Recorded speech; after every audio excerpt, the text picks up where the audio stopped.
Hey everyone, Sarah Allison here from Parenting in Abundance. Today I wanted to talk to you about my thoughts on Beyonce and Jay Z's announcement that they're expecting twins. First off, obviously congratulations to them. Second, I wanted to talk about twins and multiples. It can be hard work, I can imagine. And I think one of the most difficult things is knowing how to raise them, particularly when they're identical twins. But this also extends to all children, in that when you have twins, identical twins or multiples, how does that affect their identity? It's lovely that they share a close bond with a sibling and that they've got like a soulmate, really. And that's all fantastic. And I'm sure twins have an amazing bond. I know quite a lot of research has been done on how deep that bond goes. But my thoughts are that when you have multiples, it's still important that you allow your children to express themselves individually, because whether they're twins or not, they still will have their own character. And those of you that have multiples will know that all children are different. Some are like little comedians, some are crafty, as in like crafts, not sneaky. Some are quiet, some are noisy. They're all their own individual people, own individual characters. And I guess my concern when it comes to people having twins is that they try and make them the same. You see that they dress them the same, or that kind of thing. And actually, it's important to let them explore their own identity as an individual, like they would be had they not have been born at the exact same time. And again, this goes further. It's looking at, how do you allow your child to express their identity? How do you encourage them to be their own person?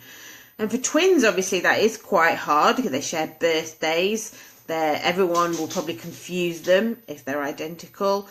And it's hard then to put those things in place where they know that they're their own person.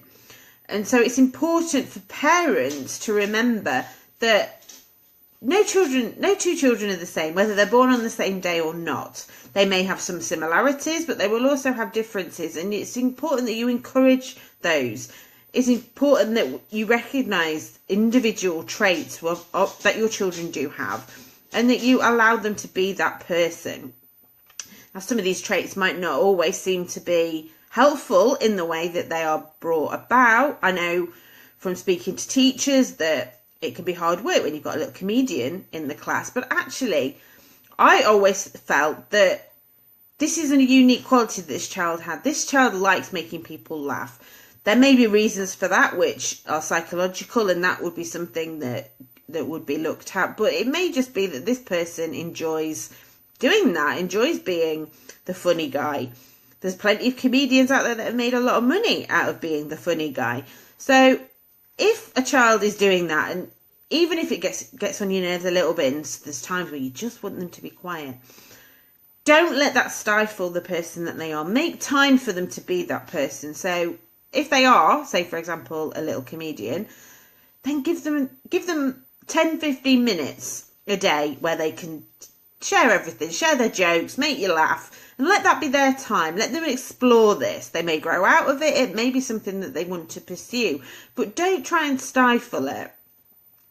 If they're a little bit mischievous, again, that can be really hard work. As a parent, it's hard if a kid's a little bit naughty, but there might be something in their character that's actually something that's really productive and really unique.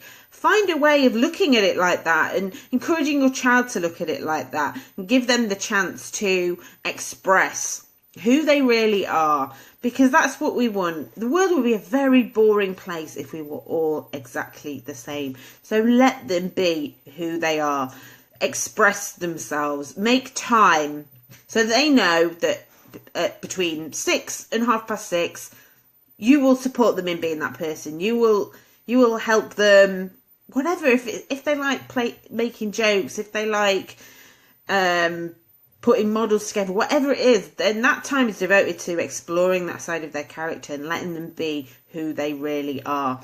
And behaviour is always indicative of something else that's going on. So look at that. Look at what are they doing? What part of their character And like I say, just support them to explore this part of their personality and accept them for exactly who they are. We're all made up of different characteristics, and like I said, the world would be a very boring place if we walked in. So do support your children to be individual. I hope that they don't follow the trend of dressing them exactly the same, wanting them to be exactly the same. I hope that they let them explore their individuality. And so there you go, there's my thoughts. I'd love to hear what you think. If you are the parent of multiples, how have you raised them? Have you raised them as completely different individuals, or have you let them be the same? However you've done it, no judgment whatsoever. These are merely